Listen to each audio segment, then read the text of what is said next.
All right, so today we're going to do a deep dive into construction loans, specifically how they work in Chicago's commercial real estate market. Yeah. And we're really lucky today because we've got insights from Michael Linton. Oh, yeah, he's the best. He's a broker with like almost 40 years of experience in this market and runs the website chicagodealflow.com. I mean, if you want to understand Chicago real estate, he's the guy to listen to. Absolutely. So we're going to try and break down how these loans work, why they're so important for the city's development, different types of loans, key features to watch out for, and we might even touch on some innovative strategies that are emerging in the market. Oh, yeah, there's some cool stuff happening out there. All right, so let's start with the basics. What exactly are construction loans? So construction loans, they're designed to, well, they cover the costs of developing or renovating commercial properties. Okay, so not like your typical mortgage. Right. These are short-term, and they're specifically for, like, the construction phase. They're usually converted to, like, permanent financing once the project is finished. Makes sense. So it's not something you'd use to buy an already existing building. Exactly. It's really about funding the actual building process. Got it. So why are these loans so important, especially in a city like Chicago? I mean, we see new buildings popping up all the time, cranes everywhere. Yeah. Construction loans, they're kind of the engine behind all that. They provide the capital to, transform empty lots or maybe take some older buildings and give them new life. It's all about enabling these new developments to happen. Right. I mean, just think about it. Imagine a developer who wants to build a big, new, shiny office tower downtown in the Loop, or maybe a new residential building in, let's say, Schaumburg. Right. They need a way to pay for all that. Exactly. That's where construction loans come in. Without them, a lot of these projects, they just wouldn't happen. So let's dig a little deeper. What are some of the key features that make these loans unique? Well, one of the first things you'll hear about is the loan-to-cost ratio, or LTC. Okay, LTC, what's that all about? So this ratio usually sits somewhere between 70 to 80%. Okay. And it basically determines how much of the project's cost the loan's actually going to cover. Right, so the higher the LTC, the more the loan covers. Exactly. But the developer usually has to put up the rest, like 20, 30%, as their own equity. Ah, so they're putting skin in the game, showing they're committed. Exactly. And that ratio, it's not set in stone. It can move around based on things like location, type of project. So a fancy development downtown might get a better LTC than something, I don't know, further out. Yeah, that's often the case. Lenders, they're more comfortable with less risky projects in prime areas. Makes sense.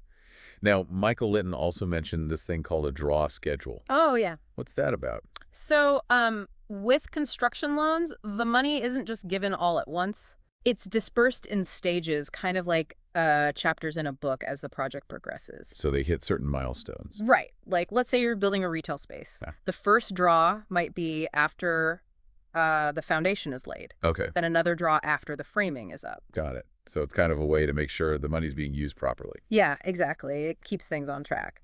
And then there's the interest rates. Construction loans, they usually have higher rates than your regular permanent financing. Why is that? Well, there's more risk during the construction phase. There could be delays, costs can go up. Right, it's not a sure thing. Exactly. Lenders, they factor that uncertainty into the rates. Okay, so it's a premium for that risk. Mhm.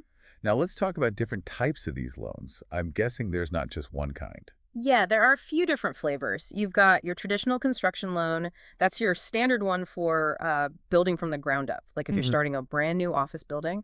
Okay, the classic. What if a business owner wants to build their own place, like custom designed for them? Well, they might go for what's called a construction to permanent loan. Right. Those are popular with owner-occupants because they kind of roll into a long-term mortgage once construction is done. So it's a 2-for-1 deal. Right. It simplifies things. Then you have bridge construction loans. Okay. Those are short-term. Mm-hmm. And they're used to bridge a gap in financing, like maybe between buying a property and actually starting to build. It's a temporary fix. Yeah, exactly. And finally, you've got renovation redevelopment loans. Okay. I'm guessing that's for like fixing up existing buildings. Right. They're specifically for updating or transforming properties that are already there. All right. So we've got a good overview of the different types. But what about the nitty-gritty? What does it actually take to get one of these loans in Chicago? I mean, it's got to be more than just asking nicely, right? Yeah. Oh, yeah, for sure. You need to be prepared. I mean, one of the most important things is a solid feasibility study.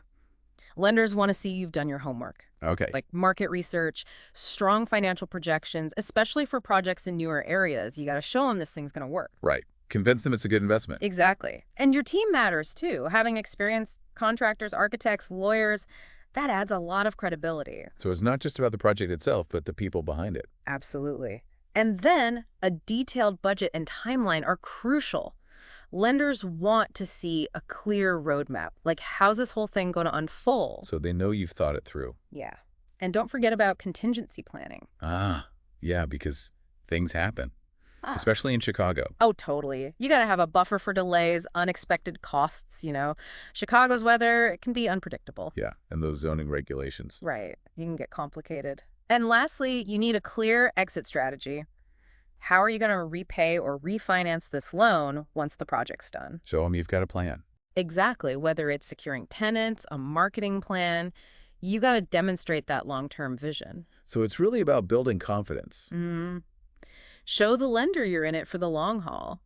That you're not just going to disappear once the building's up. It's a partnership, in a way. Right. They're taking a risk on you, so you got to show them you're worth that risk. This is great.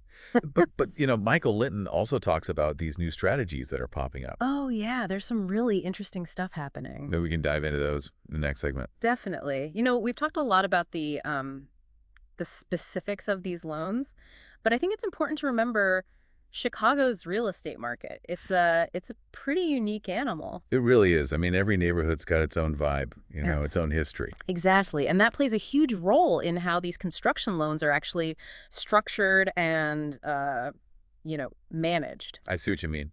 So, how does that diversity in the market, how does that actually impact things? Well, think about it. You've got downtown, it's all high rises and hustle and bustle. Then you've got these historic neighborhoods. They're undergoing like massive revitalization. And then the suburbs, they're sprawling out with, their own development patterns. It's a lot to keep track of. Yeah. It's like a real estate tapestry, all these different threads woven together. Exactly. Architecture, economics, the needs of each community, it's all reflected in the loans. Lenders, they have to consider all that, the risks and opportunities for each little pocket of the city. So a project in the Loop that's going to be different than something in, I don't know, Wicker Park, right? Totally. Location, it's huge for lenders. It's how they figure out, is this project feasible? What should the terms be? A project in a hot new area, that's different than something that's in a well-established market. Like each loan has its own story, reflecting the little piece of Chicago. Okay, so let's shift gears a bit. Sustainability. It's a big topic these days.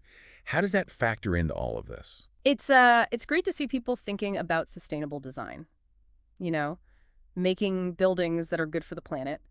And lenders, they're starting to catch on. Yeah, I've heard about those green building incentives. Right. So basically, lenders offer better terms for projects that are environmentally friendly, lower interest rates, maybe a faster approval process, things like that. Makes sense. It's a win-win, right? Absolutely. You encourage developers to build responsibly, and in the end, everyone benefits. Now, Michael Linton, he's been doing this for a long time. I'm curious, what are some other trends he's seeing? Stuff that might shape the future of these loans in Chicago? Well, one thing he's talked about is opportunity zones. Have you heard of those? Yeah, but honestly, I'm not totally clear on what they are. So basically, think of them as areas that are, primed for investment. They've been kind of overlooked in the past. Often they're in neighborhoods that have struggled economically. So it's like giving those areas a chance to catch up. Yeah, exactly. The idea is to attract investors by giving them tax breaks. Make it more appealing for them to put their money there. Okay, I can see how that could connect to construction loans. Right. It gives developers more options for financing projects in these zones, projects that might have been considered too risky before.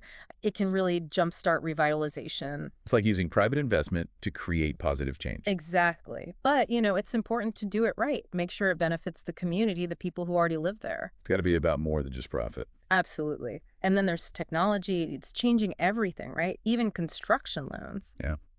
What's happening on that front? Well, for one, there are these online platforms popping up. They connect borrowers and lenders. Okay. And it makes the whole process a lot smoother. No more piles of paperwork, back and forth. It's all streamlined. You can compare different loan options. Everything moves faster. So it's like bringing construction loans into the 21st century Exactly. And then you have data analytics, artificial intelligence, all that. Oh, wow. It's being used to assess risk, predict how a project will perform. It's pretty amazing. So it's like a crystal ball for real estate. Kind of. Lenders can get a much clearer picture of the risks and the potential rewards before they commit to anything. It's wild how technology is changing everything. Not just how we build buildings, but how we pay for them. I know, right? It's all about being more efficient, using data to make better decisions. So looking back at everything we've talked about, Chicago's construction loan market is pretty complex. There's a lot going on. It is. It's always changing, always evolving, but that's what makes it so interesting. Yeah, and Michael Linton's insights have been so helpful. He's seen it all. He has. And his website, chicagodealflow.com, it's an incredible resource. If you're serious about Chicago real estate, you got to check it out. I love how he explains things. He Oh. makes it easy to understand. You can tell he really cares about Chicago. He does. He's a real advocate for the city. All right, well, we've covered a lot today. Different types of construction loans, the key things to look out for, and the challenges and opportunities unique to Chicago.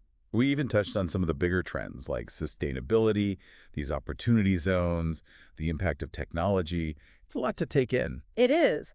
But what would you say is the one big takeaway you want listeners to remember?